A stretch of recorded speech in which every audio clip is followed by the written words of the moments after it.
E aí, mentes inquietas? Bem-vindos a mais uma Biblioteca Destilada. E hoje, o papo é sério. A gente vai mergulhar de cabeça num clássico que chega chutando a porta da nossa consciência. Laranja Mecânica, do mestre Anthony Burgess. Pensa comigo, e se toda aquela ultraviolência que chocou as gerações não for só o caos pelo caos? E se for, na verdade, uma linguagem? Uma forma desesperada, brutal, de alguém gritar para o mundo: eu existo. E eu escolho. Então se prepara, porque o que a gente vai destilar hoje vai bagunçar tudo o que a gente talvez ache que sabe sobre liberdade e controle.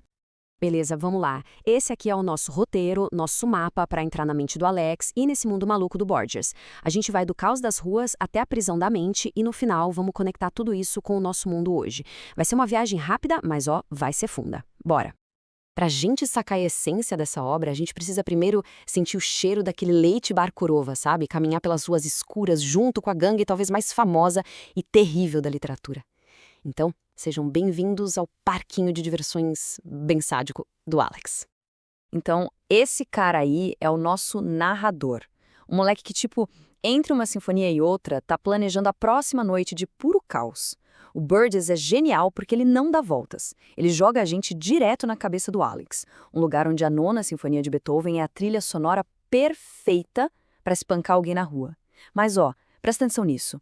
O Burgess não entrega um monstro qualquer. Ele nos dá um monstro que ama o belo. E essa é a primeira grande pista de que a nossa bússola moral aqui não vai servir para nada. E, claro, o Alex não tá sozinho nessa. Ele tem os seus drags, né? Os parceiros de creme dele.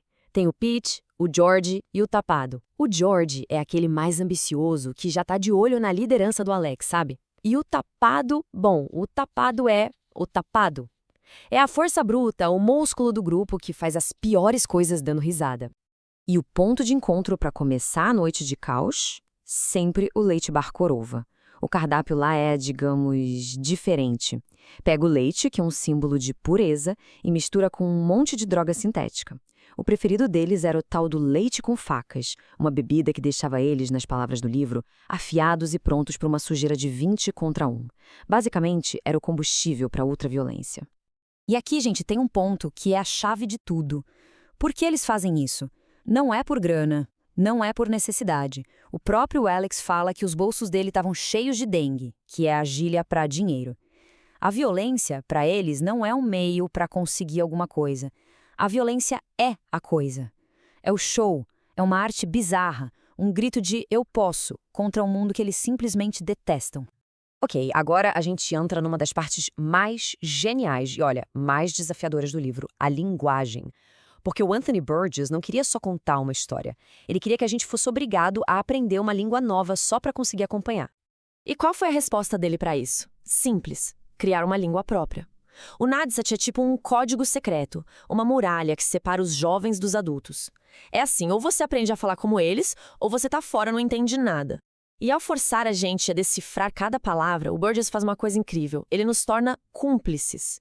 A gente começa a ver o mundo com os olhos do Alex. E não é qualquer invenção. O Burgess era linguista, o cara manjava muito. Então ele criou o Nadsat misturando gírias de rua de Londres com um monte de palavras em russo. O resultado é essa língua que soa meio familiar, mas ao mesmo tempo totalmente estranha. E o mais genial é que, por não ser uma gíria real, ela não fica velha. O livro continua parecendo rebelde e atual até hoje. E o mais doido é que o nosso cérebro se acostuma rápido. Daqui a pouco você tá lendo Drug e já sabe que é amigo, moloco é leite. A frase tolte cara um vec velho, quer espancar um cara velho, soa quase como música. E a palavra para algo bom ou excelente é horror show. Saca só, horror e show, o horror e o espetáculo na mesma palavra. Isso não é coincidência, né? É exatamente como o Alex vê o mundo. Mas aí a casa cai. Depois de uma noite de ultraviolência que dá muito, mas muito errado, o Alex é pego. E o Estado, aquela máquina gigante contra a qual ele se rebelava, aparece e diz que tem a cura perfeita para a maldade dele. E aqui o jogo vira completamente. A violência do Alex, aquela individual, caótica, vai bater de frente com a violência do Estado, fria, calculada, institucional. É a briga do indivíduo contra o sistema, só que levada a um nível que dá pesadelo. Esse é o tal do método Ludovico. É basicamente uma lavagem cerebral com jaleco de cientista. O Alex é amarrado numa cadeira, com os olhos forçados a ficarem abertos, e é obrigado a ver filmes ultraviolentos enquanto injetam nele umas drogas que o deixam passando muito mal. Qual é a ideia? Fazer o cérebro dele associar violência com uma náusea física insuportável. Eles não estão ensinando ele a ser bom. Eles estão programando o corpo dele para ser incapaz de ser mal. E no processo, como um detalhe cruel, eles acabam destruindo o amor dele pela música clássica. E é exatamente aqui que a gente entende o título do livro, Laranja Mecânica. E a pergunta central da obra toda bate na nossa cara. O que afinal nos define como seres humanos? Ser uma máquina de carne e osso que funciona direitinho? Ou é a nossa capacidade de escolher? E a questão que o Burgess coloca é brutal, de tão simples. O que é melhor? Um cara que escolhe ser mal, como o Alex era, ou um cara que é forçado, programado para ser bom, como essa laranja mecânica que ele vira? Um ser que por fora é orgânico, é uma laranja, mas por dentro é mecânico, cheio de engrenagens. Ele ainda é uma pessoa de verdade se não tem mais escolha? Essa frase do próprio Alex é, para mim, a alma do livro. O que ele está dizendo é que a ruindade, a capacidade de fazer o mal, faz parte de quem a gente é, do nosso eu, da nossa identidade que, segundo ele, foi dada por Deus. Então, se você tira a opção de ser mal, você não está criando uma pessoa boa, você está apagando a humanidade dela. É uma ideia que perturba, né? Porque nos obriga a pensar no que a gente valoriza mais, a segurança ou a liberdade, mesmo com todos os riscos que ela traz. Pensa bem, Laranja Mecânica foi escrito lá em 1962. Mas essa profecia dele sobre controle social, cara, nunca foi tão real quanto agora. Talvez o método Ludovico de hoje não use drogas e um cinema. Talvez ele use ferramentas bem mais sutis. No livro, a grande máquina de controle era o governo, o Estado. Hoje, essa máquina se espalhou, ganhou novas caras. Pensa nos algoritmos que decidem o que a gente vai ver a seguir, que vão moldando nossa opinião sem a gente nem perceber. Pensa na publicidade que parece ler a nossa mente, nas bolhas que todo dia nos empurram para a mesma visão de mundo. Ninguém está nos forçando com violência física, mas a gente é gentilmente empurrado o tempo todo a clicar, a comprar, a pensar de um jeito específico. E essa é a grande pergunta que Laranja Mecânica nos faz hoje. Será que a tecnologia nos libertou ou ela só criou novas prisões, novas formas de controle? As mesmas ferramentas que prometeram uma liberdade de expressão total se tornaram ironicamente as máquinas de condicionamento mais eficientes que já existiram.